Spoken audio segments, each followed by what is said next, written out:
Dia bilang dia mau pindah ke Tenggara. Kenapa? Dia benci sama kota ini.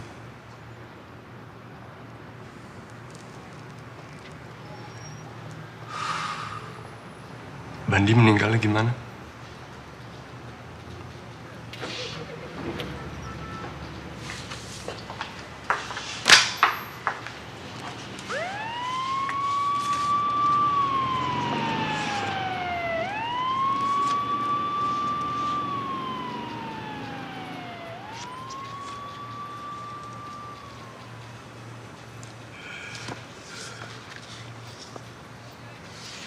Mungkin kota ini dikutuk.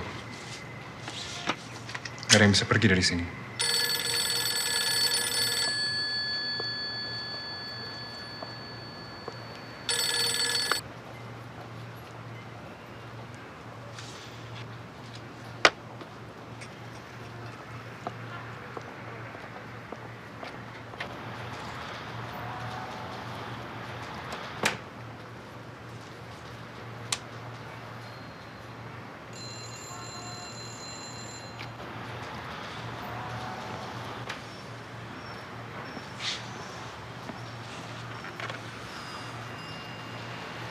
Kamu dan Subandi ngobrol apa aja? Saya udah cerita semuanya ke Pak Polisi yang tadi. Sekarang kamu cerita sekali lagi ke saya. Dia cuma bilang kalau dia mau pindah ke Tenggara. Waktu di restoran, kalian berdua dengerin tape recorder. Apa isinya? Cuma rekaman wawancara dengan sumber berita saya. Perempuan itu bilang apa? Saya nggak ingat.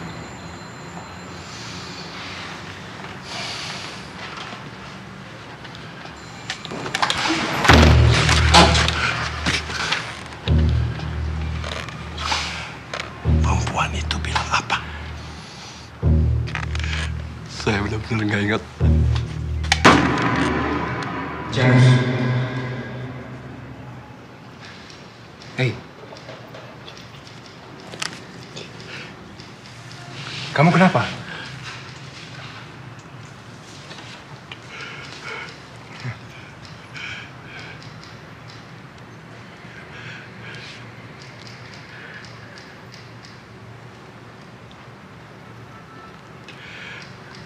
Dia ada petugas masuk. Hah?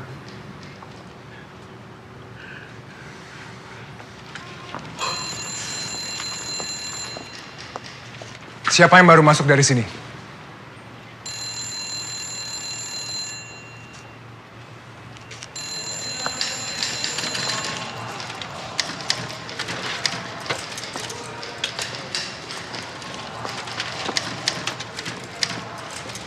Yang mana? Ada?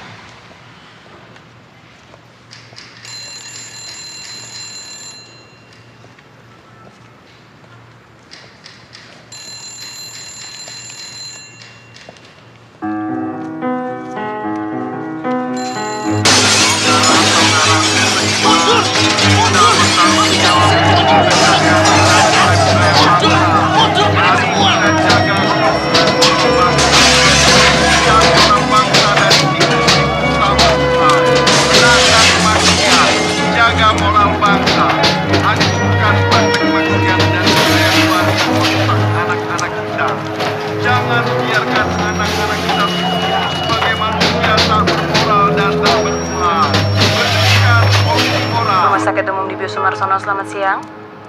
Selamat siang, Mbak. Saya minta tolong alamat perempuan hamil yang meninggal kemarin tertabrak mobil. Maaf, Anda dari mana? Saya wartawan. Maaf, saya nggak bisa ngasih. Saya yang terakhir wawancara dengan perempuan itu, Mbak. Dan saya ada di sana waktu dia ditabrak. Saya cuma mau ngirim bunga buat keluarganya. Jadi tolong.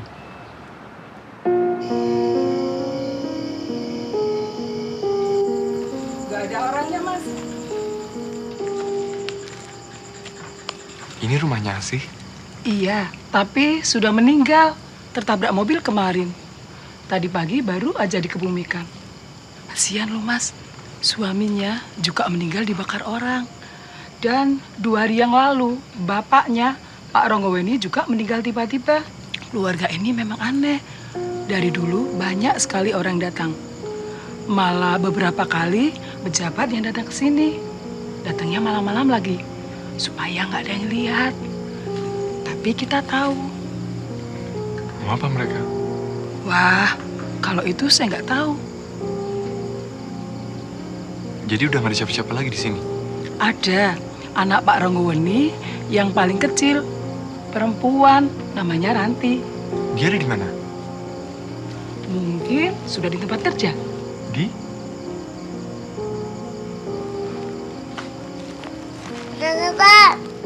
Kamu kok gitu sih?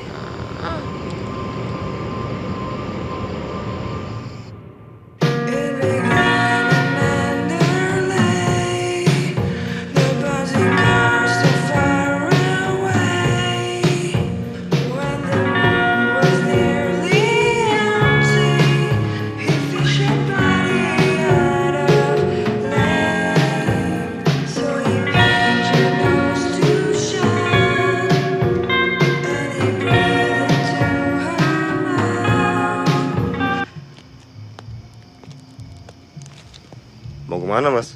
Mau masuk? Masuk kemana? Di dalam cuman gudang. Saya temannya Ranti. Saya mau jemput dia.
Maaf, saya minta kamu ngomong malam ini. Tapi karena emang gak ada siapa-siapa lagi.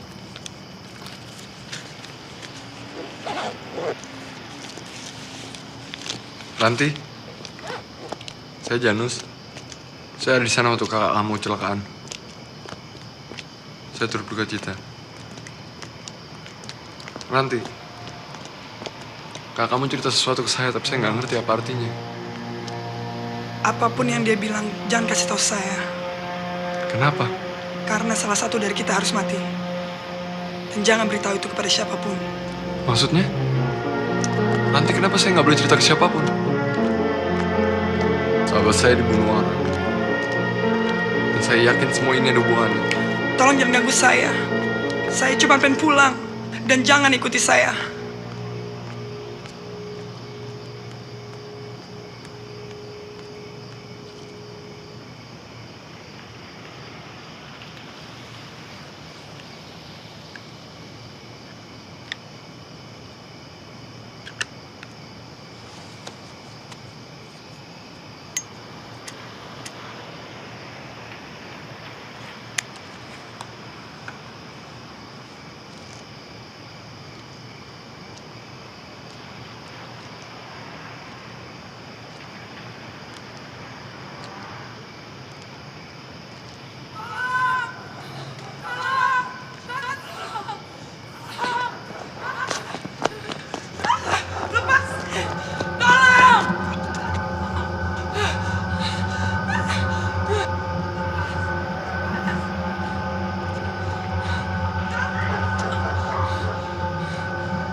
Janus, apa saja yang kamu bicarakan dengan anak Neronggoweni? Saya nggak ngerti Bapak ngomong apa.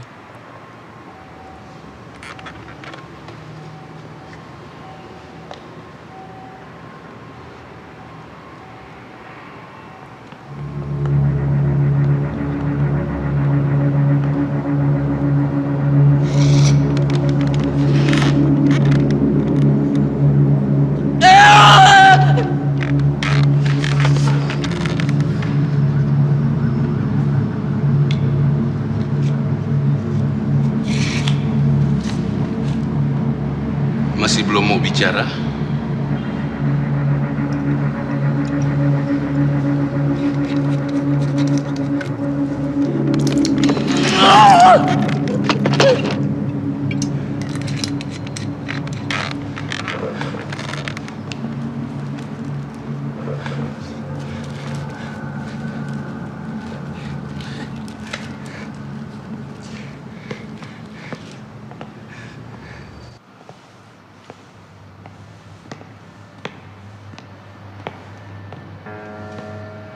Jadi di mana tempatnya?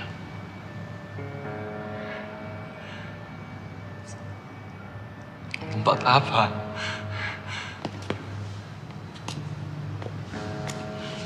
Coba kamu katakan, kamu mau apa?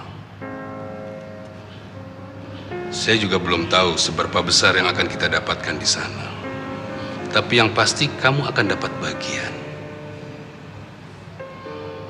Seumur hidup kamu tidak perlu bekerja lagi. Hidup kamu akan berubah. Kamu bisa berobat dan menyembuhkan penyakitmu.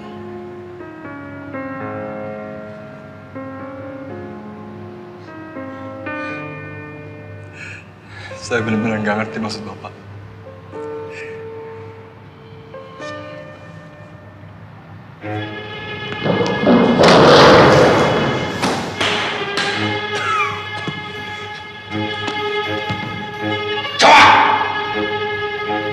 Kamu mau bicara tidak?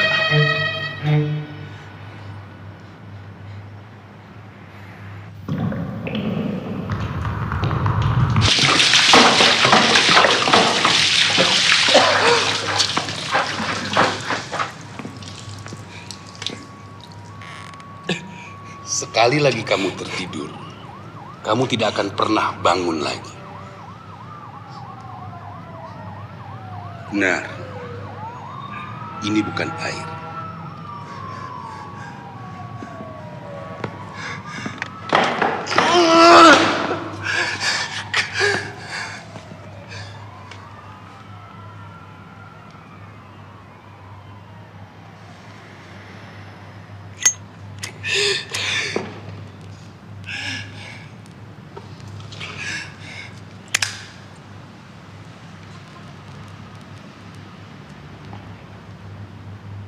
Sekali lagi aku bertanya, di mana tempatnya?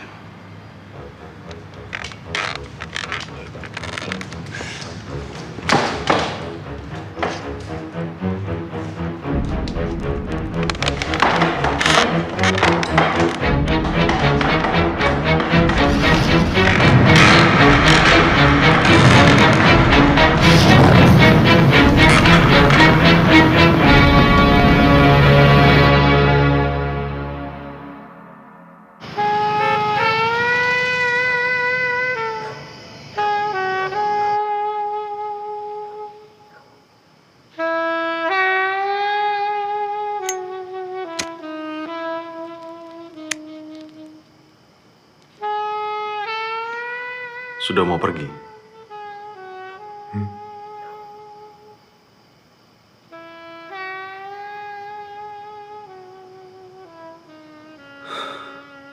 Biasanya kalau kamu merokok, berarti sudah harus pergi.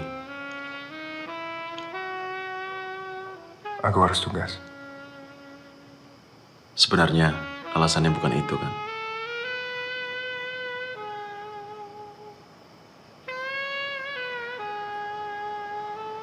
Ini memang jauh dari pusat kota.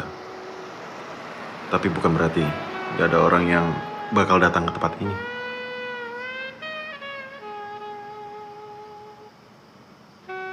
Kalau polisi saja takut sama para perusuh, apalagi harapan orang biasa kayak aku.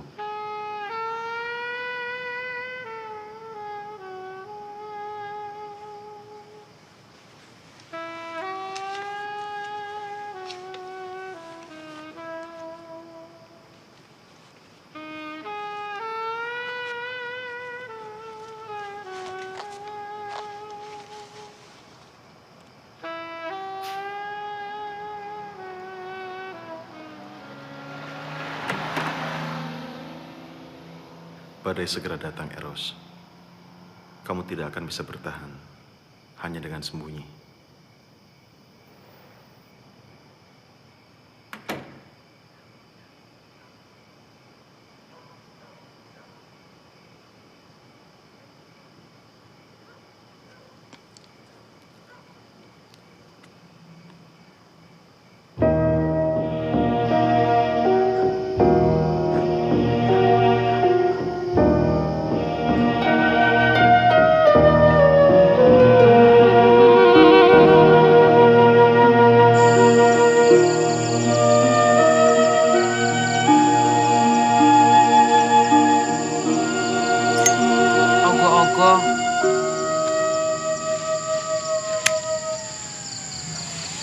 Maksudnya?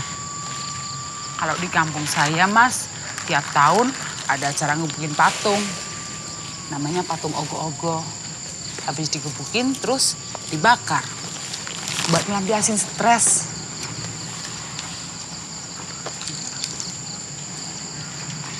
Jadi, 5 laki-laki kemarin dibakar cuma gara-gara orang stres? Hidup di kota stres, Mas. Cari makan susah. Kalau dagang, juga banyak yang meres. Ya preman, ya trantip. Orang-orang marahnya pada numpuk. Begitu ada kesempatan, ya dilampiasin. Ibu ikut juga ngebakar orang-orang itu? Saya tiap tahun pulang kampung, Mas. Ikut upacara ogo-ogo. Jadi ada yang dilampiasin. Ibu ngeliat kejadiannya? Lihat. Siapa saja yang ikut ngebakar? Yang nggak ikut cuma teman saya, Pak Sani. Yang waktu itu lagi di kamar mandi. Begitu dia keluar, dia juga nyesel karena nggak sempat ikut. Yang mestinya disalahin ya perempuan yang teriakin mereka maling pertama kali. Itu ibu ngeliat juga? Saya lagi istirahat, Mas. Minum di warung situ, pas ada bus masuk. Terus 5 orang laki-laki itu turun. 1 orang bertengkar sama 1 perempuan. Ibu ingat laki-laki itu yang mana? Dia pakai kalung, ada bandu laba-labanya. Saya ingat, Mas, soalnya saya takut banget sama laba-laba. Mereka bertengkar soal apa? Wah, nggak tahu saya, Mas. Tapi perempuan itu rambutnya panjang. Dan dia manggil laki-laki itu pakai sebut Mas, gitu.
Yang teriak maling pertama kali adalah adik salah satu korban.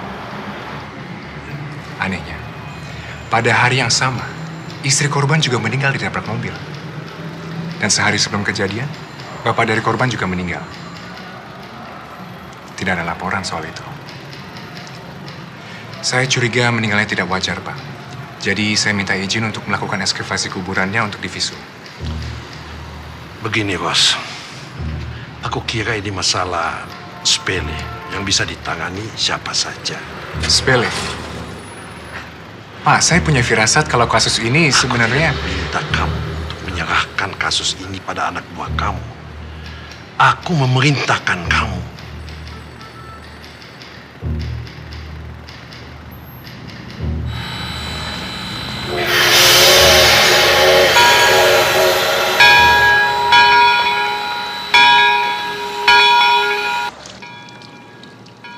Keadaan sudah tambah kacau. Negara ini sudah semakin terpecah-pecah. Aku nggak terlalu khawatir. Aku percaya bangsa ini nanti juga akan bersatu lagi. Seandainya saya bisa optimis seperti Mas Hendro. Jayabaya Raja Jawa yang dianggap bisa meramal sudah memprediksikan ini semua bakal terjadi. Kekacauan, desintegrasi, tapi nanti keadaan akan jadi lebih baik. Bangsa ini akan jadi bangsa yang makmur. Dan bukan aku saja yang percaya sama ramalan itu. Banyak orang juga percaya. Apa yang bisa membuat semuanya berubah? Susah, Mas. Keadaan sudah terlalu parah. Ratu Adil. Apa? Jayabaya meramalkan bahwa suatu hari akan muncul pemimpin yang akan membawa bangsa ini menjadi bangsa yang makmur dan aman. Dan dia menyebutnya Ratu Adil.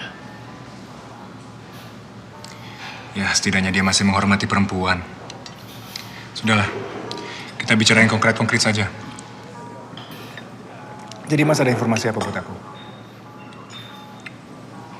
Apapun yang kamu temukan, kamu sudah bikin si Bambang jadi repot. Maksudnya? Jarang-jarang ada Kapolres dapat telepon dari kepala rumah tangga kepresidenan. Kenapa? Aku nggak tahu. Yang aku tahu, cuma dari satu pembicaraan telepon. Nama kamu disebut. Mas tahu dari mana? Dari sekretaris si Bambang. Dia benci sekali sama orang itu. Setelah berapa kali diajak dinas keluar kota, cuma buat dipegang-pegang. Dan kenapa kamu punya foto keluarga mantan ajudan presiden pertama di meja kamu? Hah? Waktu aku kecil, kalau aku lihat foto presiden pertama, aku seperti ngeliat dewa. Dan orang ini selalu ada di belakang presiden pertama kemanapun beliau pergi.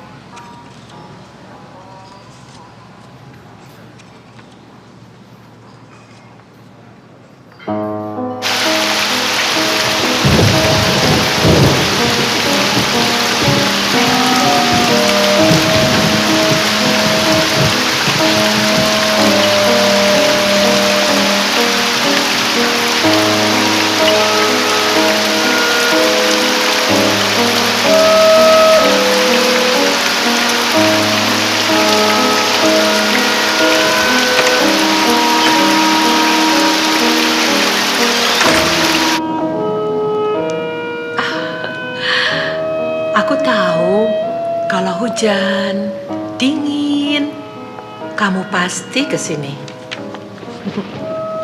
Pacar-pacarku kamu jagain kan, Mbak Dewi? Kalau kamu nggak datang, nggak ada yang berani nyentuh. Orang-orang lebih suka nonton TV. Aku bakal lama. Ah, seperti biasa. Pintu belakang nanti aku buka. Di kota ini, gak bakal ada yang nyuri buku toh. Bos nggak pernah marah kan? Kalau dia marah, suruh cari orang lain. Siapa lagi yang mau kerja di sini selain perawan tua? Aku lebih milih ketemu Mbak Dewi di sini ketimbang ketemu perempuan-perempuan di luar sana.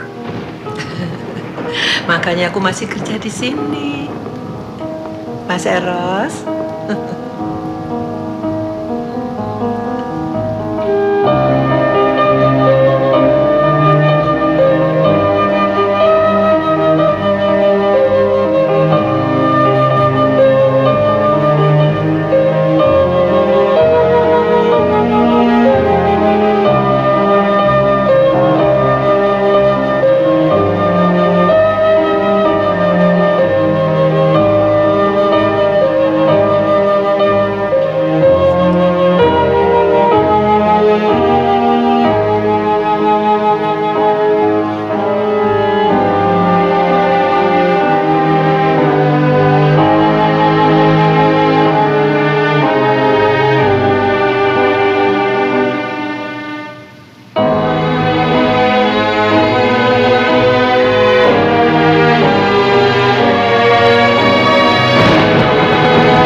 Komponen pengestimu Eros. Kaulo sedaya sampun dangu nenggo panjenengan.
aku tinggal 3 hari udah berantakan gini. Gak tahu kalau setahun kayak apa. Kamu udah makan? Kalau belum aku masakin.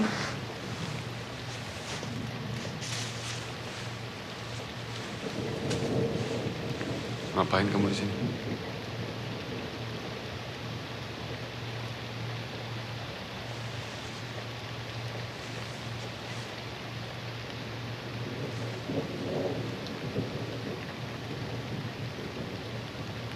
Pulang dari pengadilan, aku nyoba ngelepasin cincin ini, Nus. Tapi nggak bisa. Biasanya selalu bisa. Itu artinya apa? Malamnya aku nggak bisa tidur. Padahal semua pikiranku rasanya capek banget. Tapi tetap aja nggak bisa tidur. Aku mikirin kamu udah makan apa belum. Rumah kita ada yang beresin apa enggak.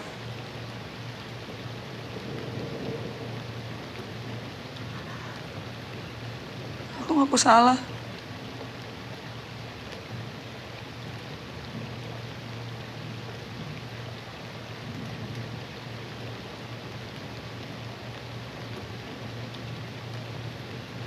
Tapi kalau kamu nggak mau nerima aku lagi juga aku ngerti.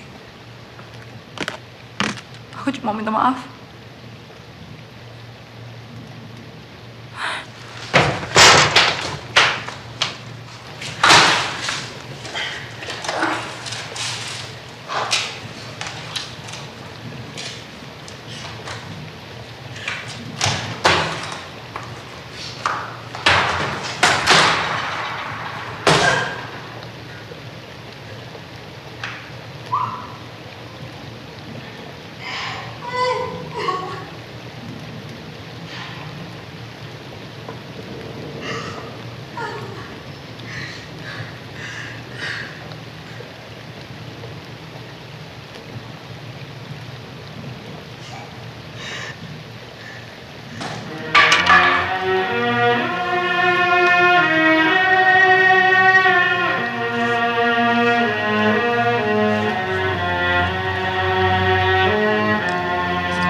Sudah lama sekali.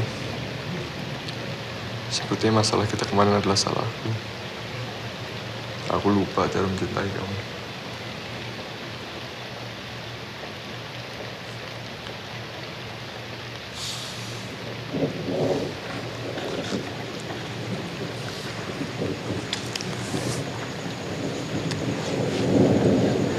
Tiga hari kamu tinggal, kejadian yang aku alamin gak ada yang benar.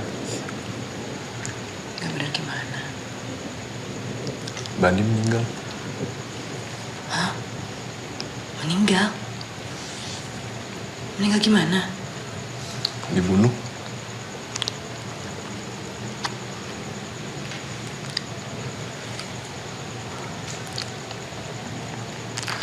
Dan aku rasa ada hubungannya sama perempuan hamil yang aku temuin di rumah sakit. Dia mati ditabrak mobil di depan mataku. Ya Tuhan, sayang.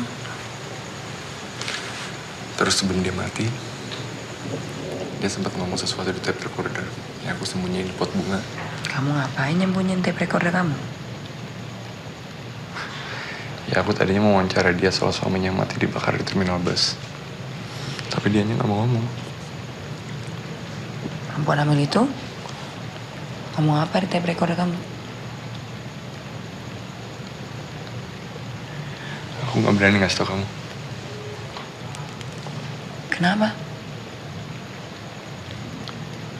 Apapun yang dia bilang kayaknya penting sekali.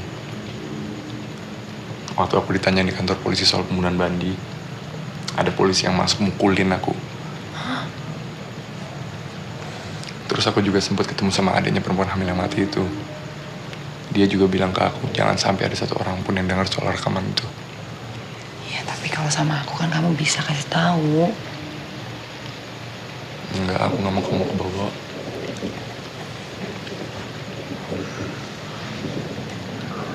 Ya udah, sekarang lupain semua. Kalau perlu, kamu cari kerjaan yang lain, yang lebih aman. Aku nggak mau kamu kenapa-napa.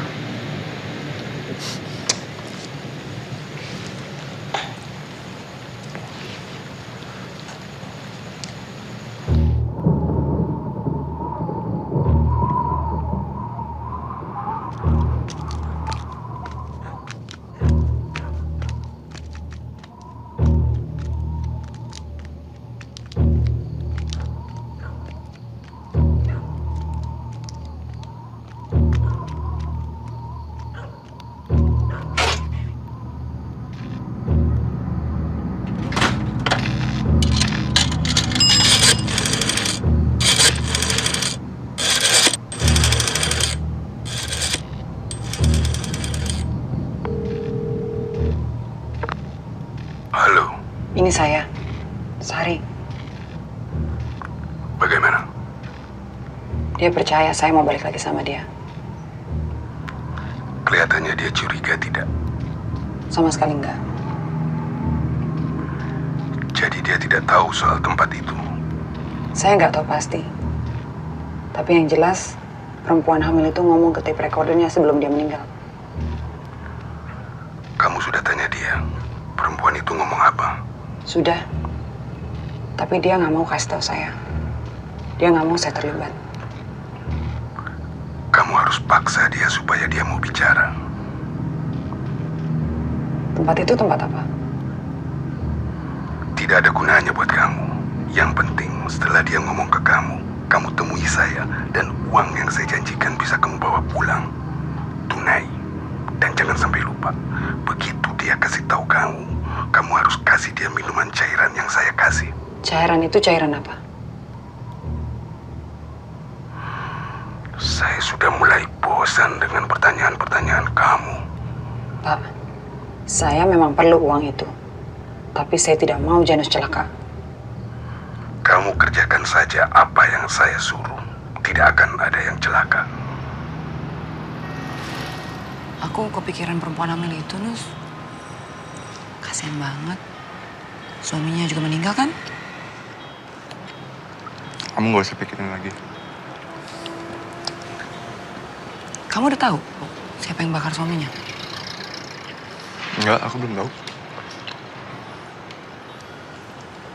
Perempuan itu Ngomong apa di tape recorder kamu, Nus?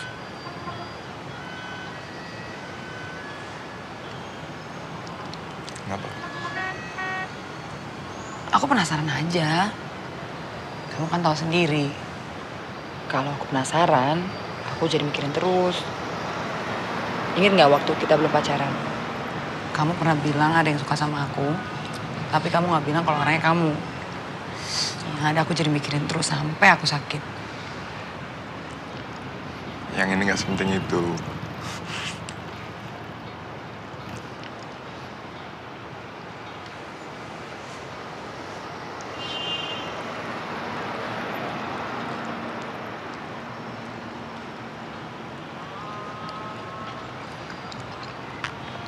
Perempuan itu ngasih tahu aku sesuatu tempat. Cuman aku nggak pernah dengar nama tempatnya. Apa katanya? Tempatnya di Bukit Bendunung Wongso.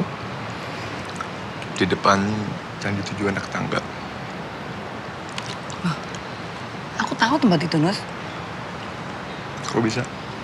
Kan deket kampungku. Kita selalu lewat sana kalau pulang ke kampungku. Yang mana? Yang tandus. Itu bukannya Bukit Wijoyo? Dulu namanya Bukit Bendunung Wongso. Tapi ganti gubernur, namanya juga ganti.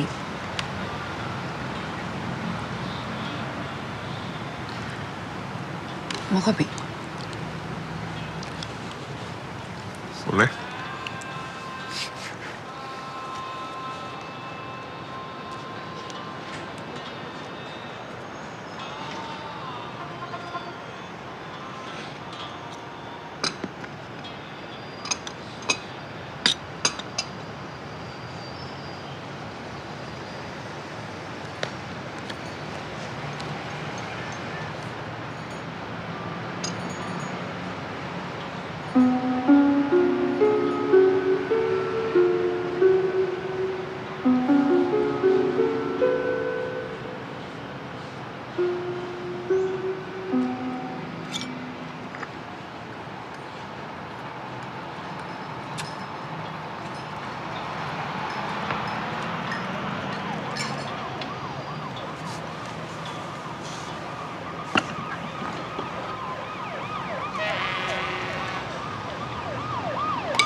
Sari.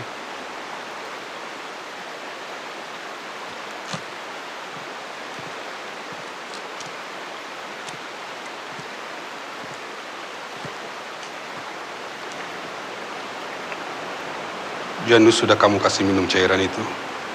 Sudah. Alamat itu sebenarnya tempat apa? Itu bukan urusan kamu. Urusan kamu hanya uang yang akan kamu terima. Sekarang kasih tahu saya. Saya tidak akan kasih tahu Bapak sebelum Bapak bilang tempat itu sebenarnya tempat apa. Saya sudah bilang itu bukan urusan kamu dan tidak ada gunanya buat kamu. Saya cuma heran, kenapa Bapak sampai menyuruh saya ngasih racun ke Janus hanya untuk mendapatkan alamat itu. Dari mana kamu tahu itu racun? Saya lihat Janus mati. Dan sekarang saya mau tahu sebenarnya tempat itu tempat apa. Saya bisa saja berbohong, toh kamu tidak akan tahu. Setidaknya saya tidak perlu mikirin hal itu lagi. Itu tempat kuburan bapak saya. Saya nggak percaya.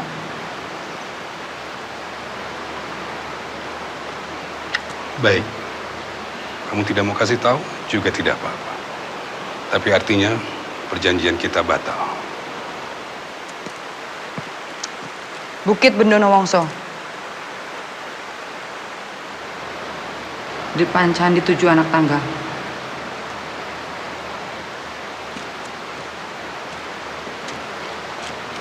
Cuma itu?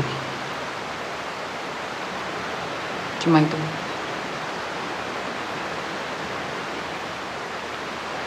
Kamu yakin Janu sudah mati?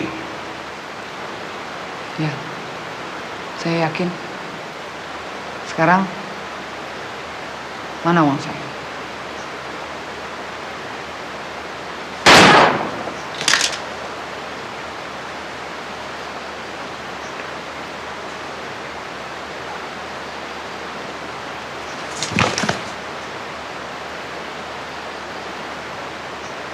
Sari, gimana kalau kita pindah ke Tenggara? Sari?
Pariwisata dan Budaya Hariwibowo ditemukan tewas mengenaskan di daerah Cigetah.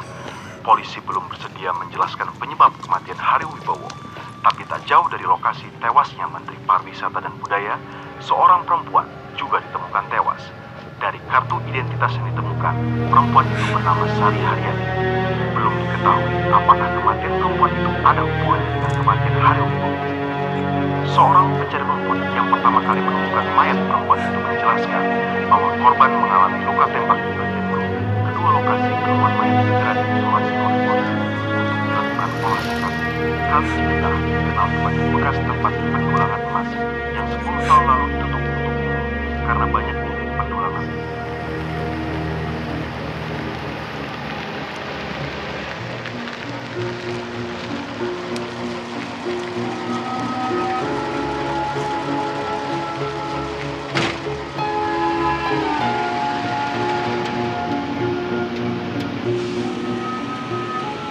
Ros, aku biasa megang kamera, megang pisau bedah, tapi aku nggak biasa megang skop.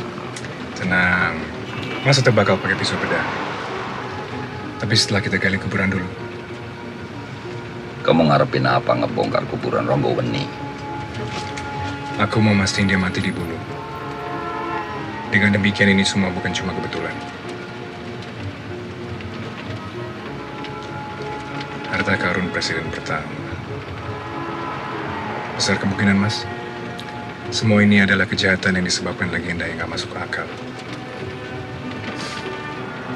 Jadi kamu nggak percaya sama cerita harta karun itu? Dari mana presiden pertama dapat harta itu? Cerita makmurnya bangsa ini waktu zaman raja-raja dulu. Yang dulu kamu baca dari textbook sekolah. Itu bukan isapan jempol. Bangsa ini dulu kaya raya. Kemana harta kekayaan itu? Ya, mungkin sudah dipakai negara lain buat bikin membendung laut dan membuat kota. Berarti kamu nggak bisa membayangkan kayanya kita waktu dulu. Kalau presiden pertama tahu tentang harta itu, kenapa dia nggak gunain aja buat dirinya sendiri? Setauku dia adalah mantan presiden yang paling miskin di negeri ini. Dan paling jujur. Berapa banyak orang jujur yang kaya yang pernah kamu dengar? Aku sudah baca banyak berita tentang harta itu. Yang aku tahu, mulai dari pengusaha, politikus, bahkan mantan presiden pun punya organisasi rahasia untuk mencari di mana harta itu disembunyikan. Benar atau tidak harta itu ada? Yang pasti, banyak orang mati dan aku yakin yang bunuh pasti manusia juga.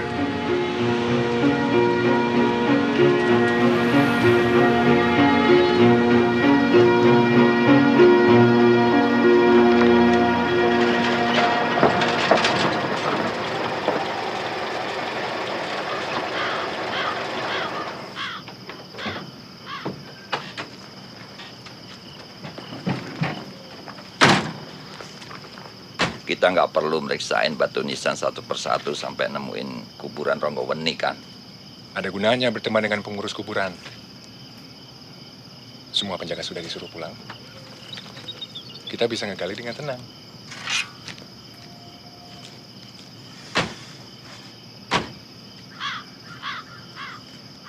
Aku lebih suka kalau kita ngebongkar kuburan, rame orang.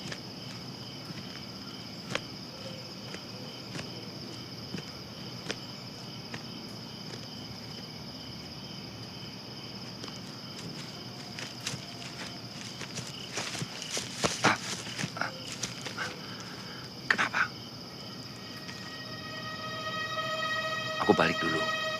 Aku mau nyiapin alat buat visum. Berhenti!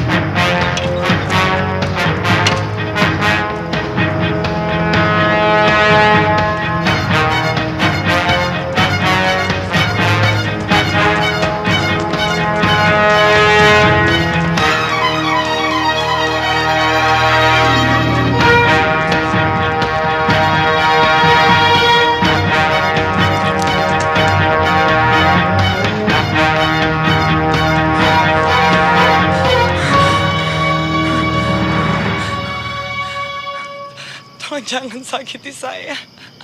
Kami polisi. Kami nggak akan nyakitin kamu. Ranti. Dari mana Mas tahu nama saya? Saya bertugas menyelidiki kasus kakak ipar kamu. Kami juga tahu, kamu yang neriakin kakak ipar kamu maling, sehingga dia dikejar dan dibakar orang-orang di terminal. Kenapa?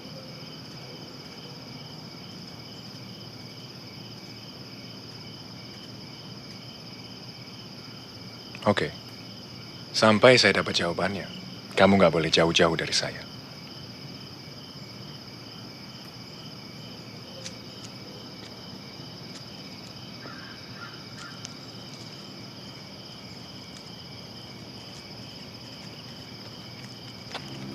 Kita mau ngapain?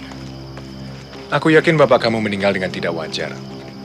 Dan karena aku nggak mungkin dapat penjelasan dari kamu, kami harus melakukan visum. Mas, tolong jangan ganggu bapak saya. Saya akan cerita. Bapak saya tahu tentang rahasia harta karun presiden pertama.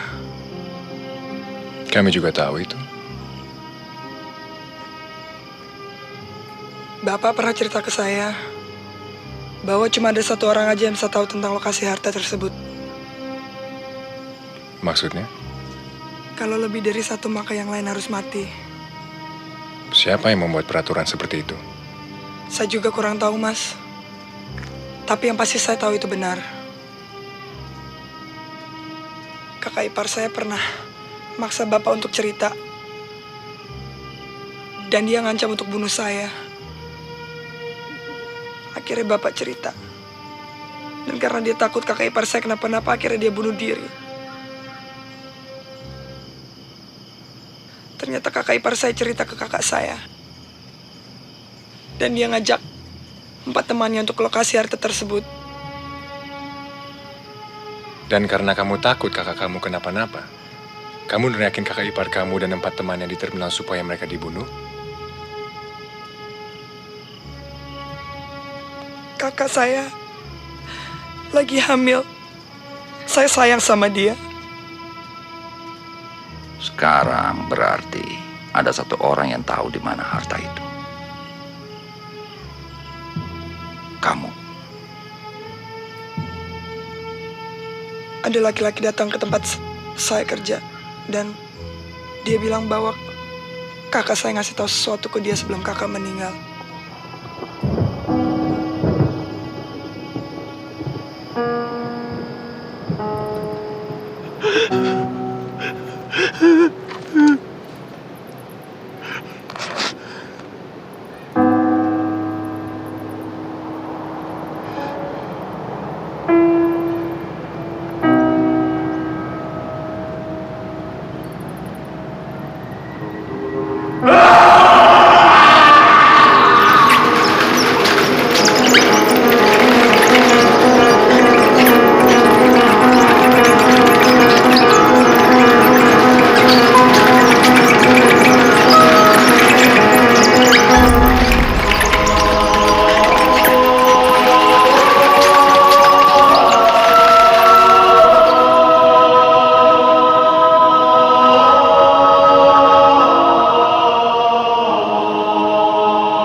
Kasus ini makin aneh saja. Kalau benar hanya ada satu orang yang tahu keberadaan harta itu, siapa yang memenuhi orang-orang itu? Sejarah, Ros. Kuncinya cuma sejarah. Maksudnya? Kalau kamu baca sejarah negara-negara lain, yang kamu dengar, penemuan-penemuan sains, listrik, kereta uap. Tapi semua yang berhubungan dengan sejarah negeri ini mistis.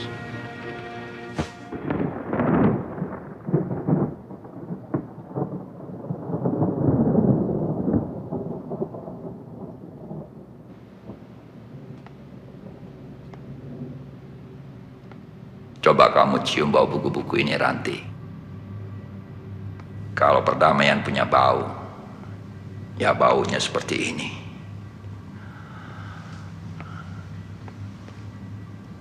Kamu nggak usah khawatir. Ini tempat paling aman di kota ini.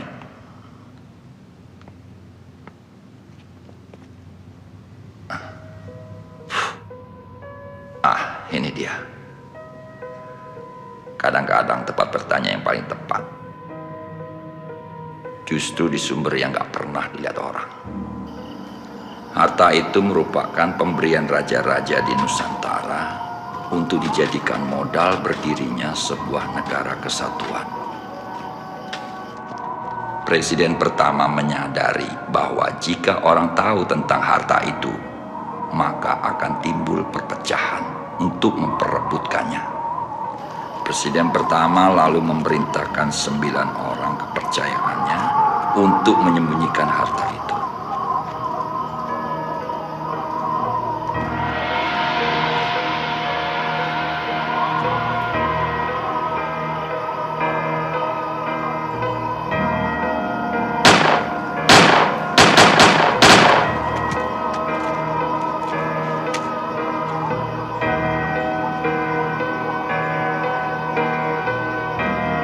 termasuk bapak kamu, Ranti, Rombo Bening.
Suruh mereka jalan duluan, Bang Bang.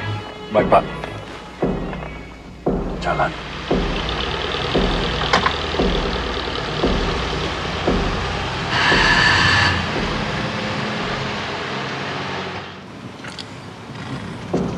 Mas nggak percaya dengan isapan jempol itu kan? Yang bilang semua yang tahu tentang harta itu bakal mati. Kecuali satu orang. Enggak. Jadi, buat apa harus seperti ini? Buat jaga-jaga saja.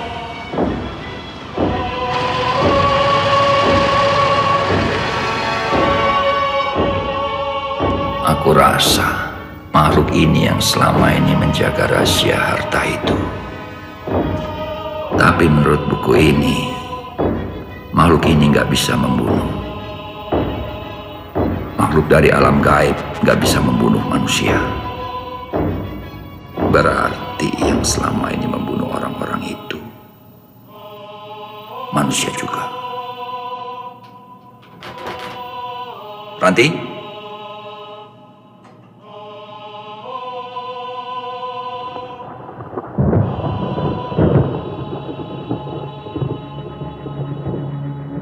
Kemana?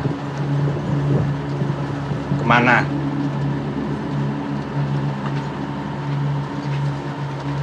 Belok kiri, Pak.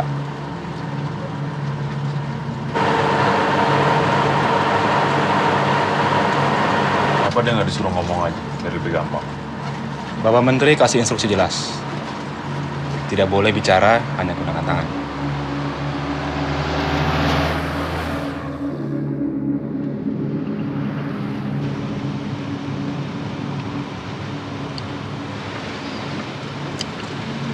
Mas bawa senjata. Loh, aku kira kita semua bawa senjata. Saya enggak. Kalau Mas nggak percaya dengan cerita itu, kenapa mesti bawa senjata? Mas mau membunuh kita semua. Dengar, sekarang ini kita nggak boleh saling curiga. Aku bawa senjata untuk jaga-jaga saja.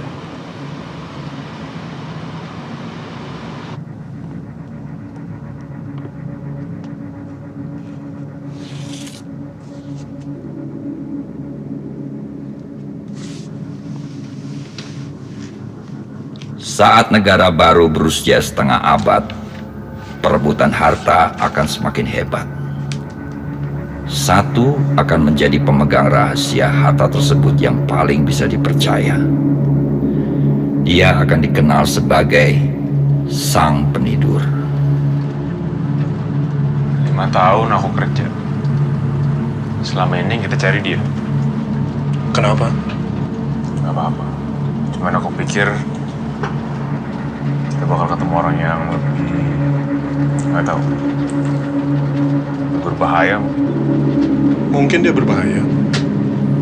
Makanya mulutnya disumpel kayak gitu.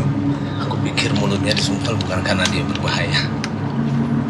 Jadi, gimana? Aku rasa mulutnya disumpel supaya dia tidak bisa ngomong langsung ke kita di mana lokasi harta itu disembunyikan.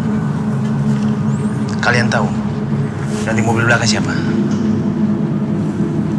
Polisi. kenapa bapak-bapak itu mesti bawa-bawa polisi? Tebakanku kita cuma hanya dipakai sampai kita selesai mencangkul.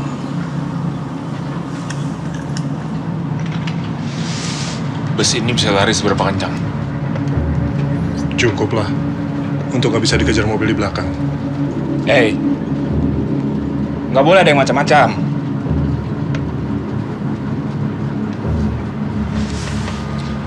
Coba pikir, apa yang bikin bapak-bapak di belakang sana lebih berhak dapat harta itu banding kita? Aku kenal baik dengan Pak Menteri. Bahkan aku sudah seperti anak sendiri.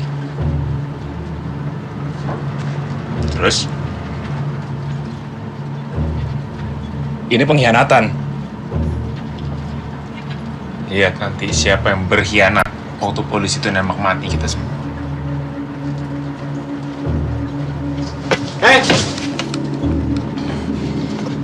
Sumpah, aku nggak akan sungkan-sungkan. Bagas, jangan pernah menodongkan pistol ke aku. Ate! Kemarikan hatenya!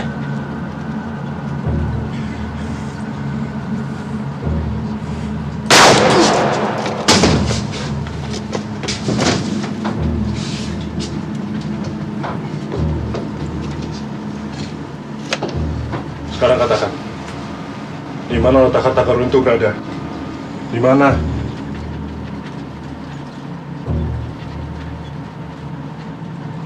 Tempatnya di Bukit Pendono Wongso, di depan Candi Tujuh Anak Tangga.